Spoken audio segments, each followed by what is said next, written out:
नमस्कार। साहित्य तक के बुक कैफ़े के एक दिन एक किताब में मैं जयप्रकाश पांडे आपका स्वागत करता हूं। आज शुक्रवार है और वादे के मुताबिक मैं एक कविता संग्रह के साथ उपस्थित हूं। मेरी दुनिया के ईश्वर। अरुणाभ सौरभ इसके रचनाकार हैं। अरुणाभ जो है जाने माने कवि हैं, हमारे दौर के युवा कवि हैं। उनकी कविताएं सोशल मीडिया पर काफ़ी चर्चित रही हैं। इसके अलावा जो संग्रह उनके आए हैं वो भी काफ़ी चर्चा में रहे हैं। दिन बनने के क्रम में भारतीय ज्ञानपीठ से प्रकाशित हुआ उनका संग्रह था लंबी कविता का वितान। यह आलोचना पुस्तक है। आद्य नायिका लंबी कविता रही है। इसके अलावा इतना ही नहीं, एक कविता संग्रह और किसी और बहाने से ये प्रकाशित हो चुका है। कई भाषाओं में उनकी कविताओं के अनुवाद हो चुके हैं। मैथिली में भी लिखते रहे, मैथिली में भी कविता संग्रह आ चुका है। नाटकों का निर्देशन करते हैं, नाटक भी लिखते हैं, वृत्त चित्र का भी निर्माण किया है। अभिनय में भी उनकी रुचि है। मैं ज़्यादा वक्त न लेते हुए मेरी दुनिया के ईश्वर से कुछ कविताएं पढ़ता हूं, ताकि आपको पता चले कि अरुणाभ इन दिनों जो सर्ज रहे हैं उनमें किस तरह की कविताएं उनकी कलम से आ रही। खीज इस कविता का शीर्षक है। मुझे खुद पर भारी खीज है। इस देश को मेरी ज़रूरत थी और मैंने कुछ खास नहीं किया। न कहीं राजपाट संभाला, न सत्ता पर राज, न किसी के दिल पर, न जाति धर्म की राजनीति कर सका, न जिंदगी और मौत के सौदागरों को हरा सका।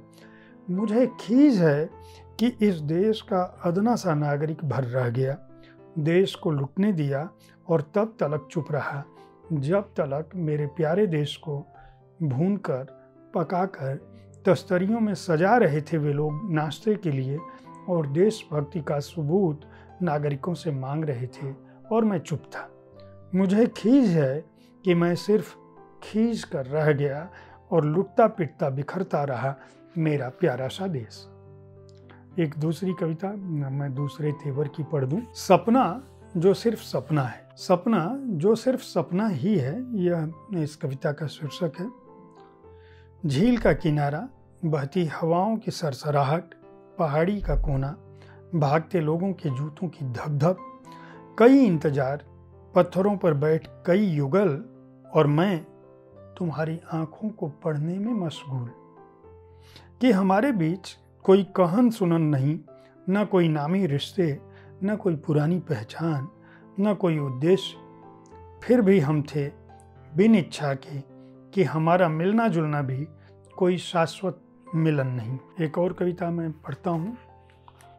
सामान्य तौर पर भी मैं किसी भी कविता संग्रह की 4 कविताएं जरूर पढ़ता हूँ आपके लिए, ताकि आपको रचनाकार की कविताओं के जो विविध स्वर हैं और उसके लेखन कौशल का, उसकी कविताओं की ग्राह्यता का, उसके गांभीर्य का, उसके शिल्प का भान हो सके और आप रसास्वादन कर सकें। अगर कविता संग्रह खरीदें तो आपको समझ में आए कि किस कवि ने किस तरह की रचनाओं को सृजित किया है। दिनचर्या के बरक्स शीर्षक है जिस कविता को मैं पढ़ने जा रहा हूँ। थकान को उतार कर आईने के सामने अपनी शक्ल को देखकर खुद को दोहरा कर हर बार बारंबार होती सुबह। भरी दोपहरी समय चुराकर तुम्हारी देह के कैनवास पर जो रंग भरता उसमें दोपहर का रंग होता। शाम को काली डामर वाली सड़कों के ऊपर, उजली पट्टियों के ऊपर चमकती गाड़ियां, जिनमें जा रहे लोग मुझे प्रेम की तलाश में जाते दिखते, और तुम आती पुराने ख्वाब छोड़कर, तनाव भूलकर मेरे अंतस में मचाने को हलचल।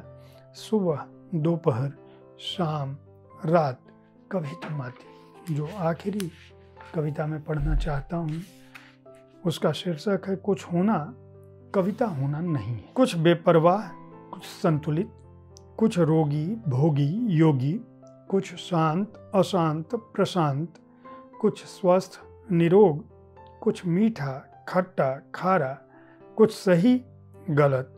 कुछ होना भी कविता होना नहीं है। कुछ पागलपन है कवि होना, कुछ बीमारी है, कुछ खास लोग ऐसा कहते हैं। इस संकलन को प्रभाकर प्रकाशन ने प्रकाशित किया है। इस कविता संग्रह का जो मूल्य है वह 195 रुपये है। पृष्ठ संख्या है 152। अगर आप अच्छी कविताएं पढ़ना चाहते हैं तो अरुणाभ सौरभ के इस संग्रह मेरी दुनिया के ईश्वर को खरीद कर पढ़ सकते हैं। हर शुक्रवार इस कार्यक्रम में मैं कविता संग्रह की जानकारी देता हूँ, कविताओं के बारे में बात करता हूँ।